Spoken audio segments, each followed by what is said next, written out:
Nós devemos entender uma situação que é impossível explicar Deus em sua totalidade e na sua complexidade. Por quê?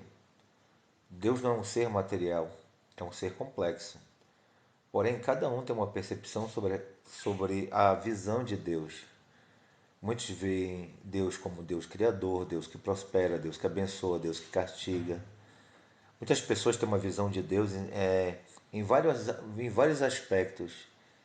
E às vezes as pessoas trazem essa visão de Deus dentro de um relacionamento, talvez que pessoal, ou dentro de uma, como é que eu posso dizer? Como se fosse uma experiência. E cada um tem uma visão de um Deus dentro dessas experiências. Cada um tem uma visão de Deus dentro de uma perspectiva.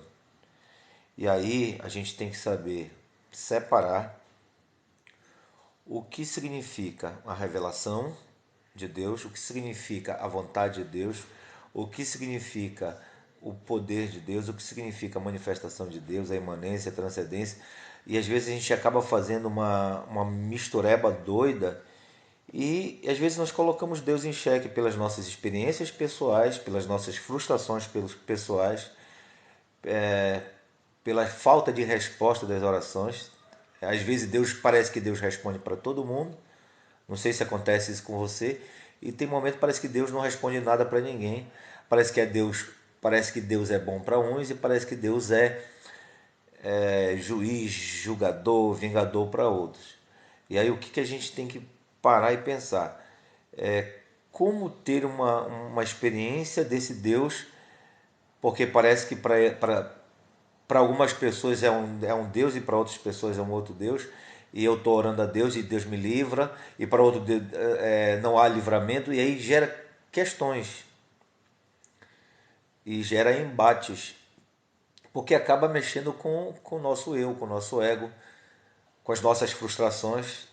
E aí que a gente tem que parar e pensar e saber lidar com essas coisas. É o grande problema. Muita gente não sabe lidar com a negação, muita gente não sabe lidar com só com. Por exemplo, tem gente que só sabe lidar com vitória, vitória, vitória, conquista, conquista, conquista. E se estiver participando de uma outra situação, então quer dizer que Deus não existe, Deus não é bom, porque Deus é bom só para um e para outros. Não sei se vocês estão conseguindo entender, perceber a minha linha de raciocínio. Eu estava vendo alguns comentários aqui, estava vendo uns argumentos, e dentro desses argumentos, o que as pessoas estavam dizendo? É que Deus ele é bom para algumas pessoas, mas para outras pessoas ele não é bom. Aí eu faço a pergunta, quero que você responda. O que você acha? Quer dizer, Deus só é bom se ele responder? Né? Isso é um questionamento que eu faço. Até que você que talvez não seja religioso, você que talvez não tenha experiências espirituais, mas que tenha um ponto de vista totalmente, mesmo que você não seja da igreja, mas tenha um ponto de vista totalmente diferente. O que vocês acham?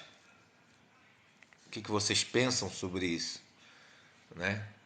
Até onde, até onde eu posso dizer que é algo saudável pensarmos em Deus como aquele que responde para uns, mas não responde para outros. E aí isso vai gerar incredulidade para um, vai gerar fé para outros. Quer dizer que Deus só é Deus se ele fizer, se ele não fizer, ele não é Deus. Então eu queria que vocês me explicassem isso. Eu queria compreender essas coisas, que às vezes é um pouco difícil de compreender. Né? O que vocês acham? Entende? Então é complexo. Então é complexo. Não é uma coisa tão fácil assim. Que nós queremos tratar Deus dentro da nossa perspectiva humana. Queremos trazer o entendimento de Deus dentro da nossa ótica. Né? Queremos racionalizar milagres dentro da nossa perspectiva, dentro da nossa capacidade. E aí vai gerar o quê? Frustração para muita gente. Vai gerar decepção para muita gente. Vai gerar incredulidade para muita gente. Né? E aí é o que você tem que perceber, você tem que entender, você tem que pensar em um Deus dentro da perspectiva que Ele é um Deus que provê, que é um Deus que cuida, mas que vai ter momento que... Será que Ele vai ser obrigado a responder todas as vezes que eu pedir para Ele? Ele se sente obrigado? Ele se obriga pela palavra? Ele não pode ir contra a sua própria palavra? Existe uma visão teológica em relação a isso. Que Deus ele não pode ir contra a sua palavra. Mas aí, se ele não for, ele não pode ir contra a palavra dele, quem que estabelece a palavra? Quem que rege a palavra? Não é Deus. Não é Deus que estabelece e rege e traz o sentido da vida, das coisas para as pessoas? Eu queria que vocês comentassem sobre isso. Eu queria que vocês questionassem sobre isso. E não há problema nenhum. Tem pessoas que têm medo e pensam, Deus não. Deus vai se vingar de mim se eu fizer um questionamento. Não. Se existe um Deus criador que cuida dos seus filhos, ele vai entender sim, fracasso, nossas frustrações, porque ele nos formou. O salmista Davi disse: antes que eu tivesse sido gerado no ventre da minha mãe, tu já me conhecia, ainda informe, né? Ainda informe, tu já conhecia, já me desenhava. A palavra hebraica ali é desenhar. Mas o que vocês acham sobre isso? Deus vai deixar de ser Deus se responder? Não, não vai deixar de ser Deus, porque ele tem a sua forma de operar, ele tem a sua perspectiva sobre tudo aquilo que ele criou. Aí entra a minha frustração, aí entra o meu dilema, aí entra as minhas preocupações, porque eu estou vivendo dentro de um tempo limitado. E viver dentro de tempo, eu estou declarando que eu estou limitado a tempo e espaço. Se eu sou limitado a tempo e a espaço, então quer dizer que eu tenho capacidade até um certo ponto. Né? Eu tenho capacidade de responder algumas coisas até um certo ponto.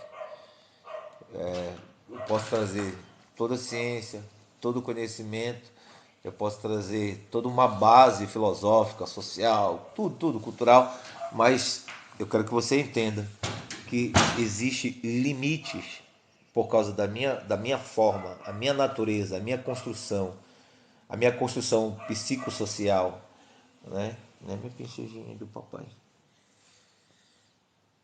Então, pare, pense, perceba que a primeira coisa que eu gostaria de compartilhar com vocês é que Deus não está limitado a tempo e espaço e a necessidades, porque olhamos Deus conforme a nossa necessidade.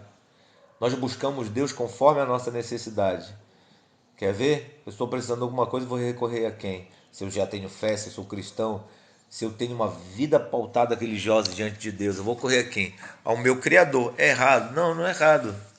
O problema é que nós limitamos Deus dentro desse conceito. Então Deus é muito mais do que um provedor, Ele é Pai. E como Pai, Ele nos orienta, Ele nos corrige, Ele nos deixa só. Às vezes ele nos direciona, Ele nos capacita, nos abençoa. Correto? Ele cria situações para forjar em nossas vidas um caráter. Ele nos molda. Você já parou para pensar por que existe Sol e Lua? Existe um propósito, né? Existe um propósito. Todo dia o sol tem que nascer. Você já pensou se amanhã você acordasse, o sol não vai nascer. E depois da manhã não tem sol de novo. Isso ia virar o quê? Uma rotina ou ia te assustar? Porque você está acostumado que o sol nasça todos os dias. Então, dentro de um processo, existe um propósito. Esse processo cíclico de dia e de noite, nós podemos dizer que é um propósito do Criador, é um propósito de Deus, com uma finalidade. Tem uma finalidade: fazer com que as coisas ocorram em ciclos. Por isso que existe dia e noite. Por isso que existe frio e calor. Por isso que existe a dualidade. Bem, mal, frio, calor. Já pensou se todo mundo fosse extremamente rico? A vida seria monótona. Se nós fôssemos extremamente pobres, a vida ia ser. Se todos na face da Terra fosse, não tivesse o equilíbrio, né, a dualidade, o equilíbrio, a vida seria uma tragédia, um caos, uma loucura, uma tortura. Então a gente tem que parar e pensar.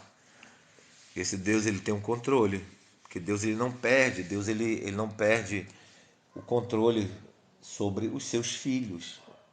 Ele não perde o controle de tudo que está colocado nas nossas mãos. Deus colocou em nossas mãos.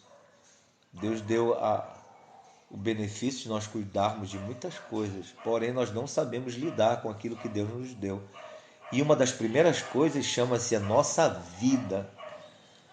Nós não cuidamos de nós mesmos. Existe um momento que nós estamos aí largados, estamos relaxados, estamos aí decepcionados e acabamos nos trancando dentro do quarto. Tem pessoas que se trancam dentro do quarto, tem pessoas que não querem viver perto de ninguém, são antissociais e que se sentem muito melhor assim porque as pessoas que estão em volta delas, em vez de gerar tranquilidade, paz, quietude, acabam gerando o que? Tristeza, frustração.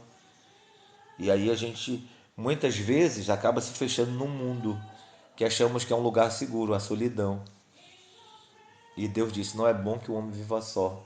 Faz-lhe uma disjuntora. A palavra ali, a disjuntora, é aquela que possa ser companheira, que possa ser amiga, que possa ser a pessoa que esteja ali com ele, norteando os seus caminhos, para que o homem não viva só e não viva frustrado. Né? E o que vocês acham? Eu penso dessa forma que Deus ele tem as suas formas de agir. E você? Eu estou bem. E você está bem? É o Lucas. Tudo bem, Lucas? Às vezes eu me isolo para me fazer uma autoanálise. Quando eu me isolo para fazer uma autoanálise, para me recompor, para poder rever muitas coisas que eu preciso melhorar na minha vida. Eu vou dizer uma coisa para vocês, muito importante. Se você não acreditar em você, ninguém, bota isso na tua cabeça, ninguém vai acreditar em você. Então você tem que sempre parar para ter o teu restart ali, né? Fazer aquela vibe bem legal, sabe, de uma restauração psicológica, emocional, espiritual, e você se coloca ali numa posição bem tranquila em que você deve ter uma visitação em Deus. Né? Tô falando no meu caso, que eu sou religioso, que sou espiritual, que busco. Não que isso queira dizer que eu sou melhor. Quando eu falo que sou espiritual, não quer dizer que sou melhor. Mas é o que eu busco todo dia, diariamente, uma espiritualidade e viver dentro dessa visão, que é muito mais do que um sistema, mas ser guiado e norteado por aquilo que eu acredito, que existe um Criador nos céus e da terra. É isso. Então, o que é Deus para mim? É o Pai, é o Criador, é eterno, é soberano. Deus para mim, ele não se limita à minha visão, não se limita à minha compreensão, não se limita ao meu entendimento. Esse é Deus para mim, esse é o Deus que faz coisas tremendas. Você discorda? Você concorda? Você acredita? Você não acredita? Você é filósofo? Você é ateu? Então vamos conversar sobre isso. Vamos ter um diálogo que a gente possa tentar compreender que Deus ele tem as suas formas de operar, que Deus tem suas formas de agir. Ok?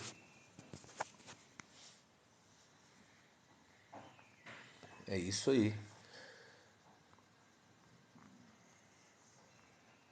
Então Deus é um argumento filosófico? Não. Deus não é um argumento filosófico. Dentro da minha concepção, Deus é muito mais do que um argumento filosófico e teórico. Deus não é uma teoria. Deus para mim é uma realidade. Deixa eu ver se consigo mudar aqui o tema. Como é que eu faço para mudar o tema aqui, gente?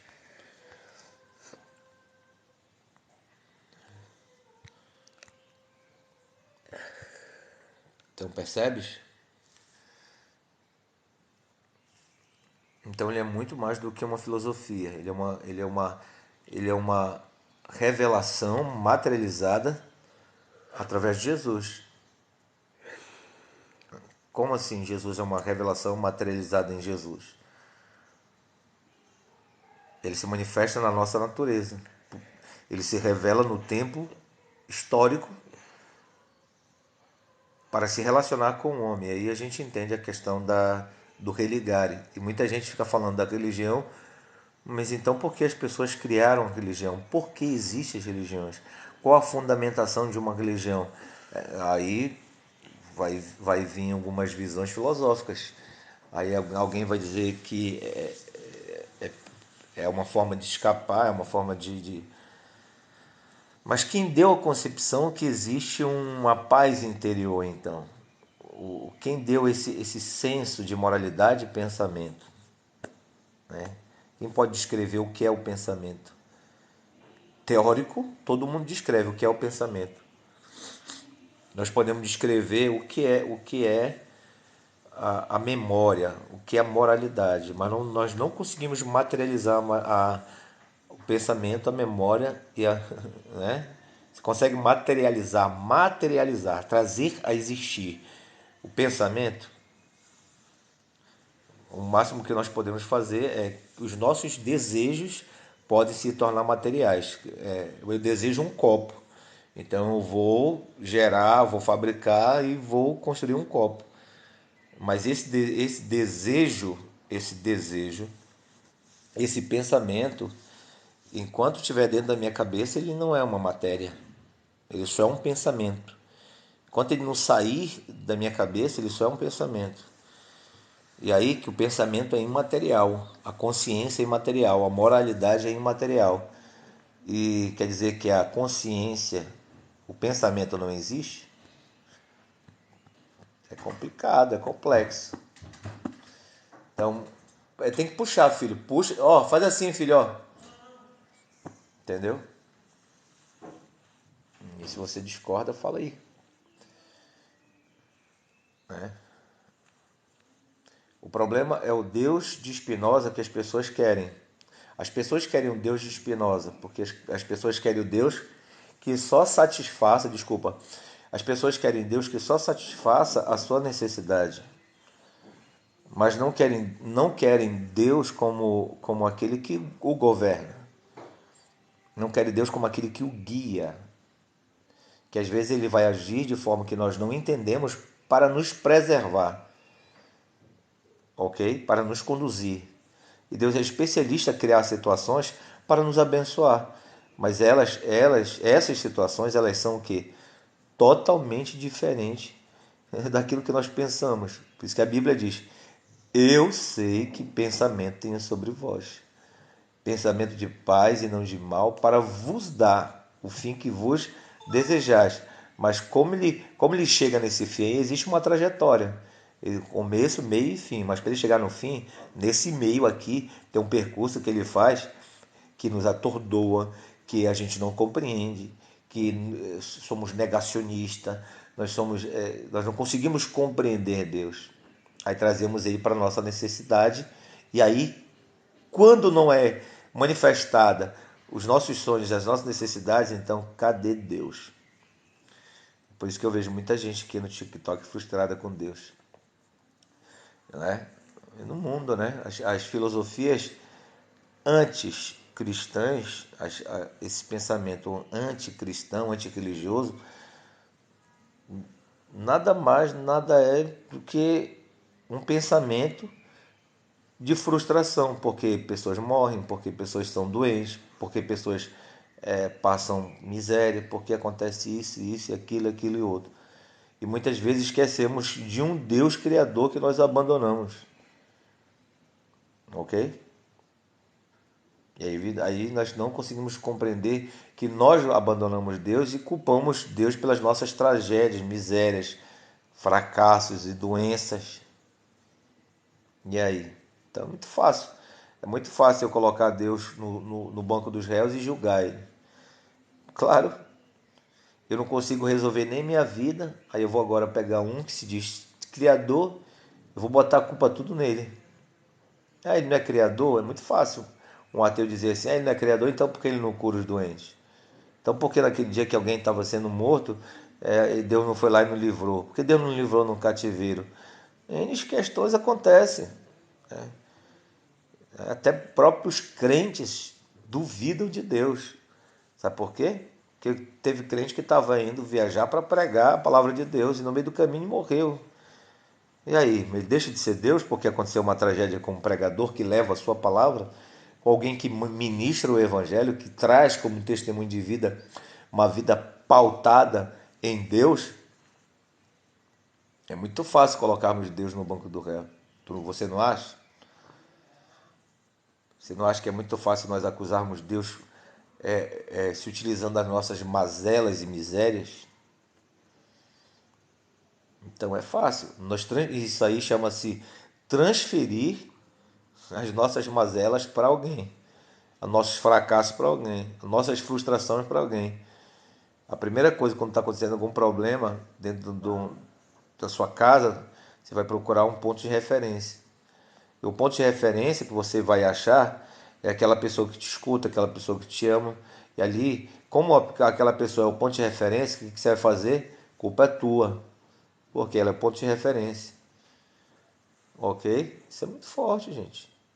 Isso é muito forte. Então, pensar filosoficamente e tentar desconstruir uma ideia de Deus dentro de uma frustração é muito fácil. É muito fácil, todo mundo se dá bem. Agora eu quero ver você conseguir desconstruir as evidências desse Deus. Desconstruir Deus dentro de um pensamento de frustração é fácil. De uma morte, de uma tragédia. É porque dizemos, se Deus existisse, então não aconteceria isso. Agora, eu quero ver você desconstruir evidências, acontecimentos, fatos. Aí, aí vão existir narrativas, né? E que narrativas são essas? São aquelas que são embates filosóficos, teóricos, científicos, que nunca chega numa resposta, nunca chega em uma abertura, tua mente não consegue se abrir porque fica naquela limitação, fica numa briga ideológica. Eu fico impondo aquilo que eu creio e você fica impondo aquilo que você crê. E não gera uma construção. Seria muito mais interessante ver que onde vai chegar isso. É o que a gente pensa, onde vai chegar esse embate. Ok? Então desconstrua Deus, eu chamo aqui os ateus, os críticos, os religiosos, para tentar desconstruir Deus dentro das evidências. Desconstrói. Então desconstrói Deus através das evidências. Não consegue. Não consegue desconstruir. Vai filosofar. Vai tentar filosofar. Vai fazer questionamento. Eu aprendi uma coisa muito interessante estudando, que é muito mais fácil nós fazermos perguntas difíceis do que respondê-las. Por exemplo, é muito mais fácil eu perguntar se Deus existe, quem criou Deus? Não é mais fácil fazer essa pergunta do que tentar responder? É mais fácil. Aqui entra a falácia do argumento, né? Das inquietações, das perguntas ideológicas. Então é isso. É isso que nós podemos pensar sobre como respondê-las, de que forma respondê-las. E aí a minha frustração gera a pergunta: por quê, por quê, por quê, por quê, por quê? Está conseguindo compreender? Está conseguindo acompanhar a minha linha de raciocínio? Está conseguindo seguir a minha ideia? Todo mundo julgava aquele homem, inclusive quando eu era jovem. Eu lembro, doutor Enéas. Não sei se você lembra desse físico, matemático. O cara era doutor em direito também. Esse cara tinha uma mente brilhante, mas era considerado louco porque ele conseguia responder sobre conceitos metafísicos e espirituais. E aí a pessoa, quando transcende a materialidade, é considerado louco. Porque tu acha que as pessoas preferem xingar um cristão de vez de tentar trazer uma argumentação que possa contribuir para uma ideia filosófica sobre aquilo que ela acredita? Aí o que ela faz? Ela critica, ela zomba, ela desfaz da pessoa e chama de religioso, chama de fanático. Ah, esses fanáticos aí. As pessoas pensam que os cristãos, os crentes, são leigos, né? Muita gente pensa que cristão é leigo, é burro, é idiota, e pensa que o cristão não tem. Existem milhares de pessoas que seguem a Cristo, que são religiosos, que têm conhecimento, que têm doutorado, que têm mestrado, que têm uma base científica bem legal. E é isso que a gente tem que parar e pensar,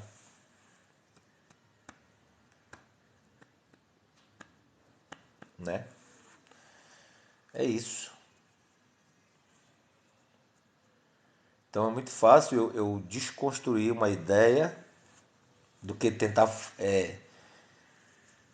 ajustar essa ideia, melhorar essa ideia. Aí eu faço perguntas. Agora, perguntas movem o mundo. É interessante, o poder de perguntar é um poder de construir também. Perguntas têm tanto poder para desconstruir, mas também tem o poder de construção. Então, quando você faz perguntas, elas vão contribuir de alguma forma, conhecimento, né? E aí você vai utilizar essas perguntas para ser perspicaz ou para ser um confrontador, como dizem os portugueses, confronto, ok? Ele confronta, que afronta, sou afrontoso, né? Então, qual é a sua ideia de Deus em meio ao caos? Eu quero perguntar para vocês que estão assistindo. Qual é a sua visão de Deus em meio às tragédias? Porque nós vivemos num mundo onde todo dia tu vê gente morrendo. Em contrapartida, tem uma classe que está adorando, está dando glória, que está vendo milagre. E aí? E aí me diz esse paradoxo. Enquanto uns estão vendo milagre, uns estão morrendo, outros estão recebendo livramento. E aí? Qual é o teu argumento em relação a isso? Qual é a tua visão em relação a isso? Qual é o teu pensamento em relação a isso? Então Deus é seletivo? Não, se você ler a Bíblia, o sol nasce para justos e injustos. O sol nasce para todo tipo de gente, ok? O sol nasce para todo mundo.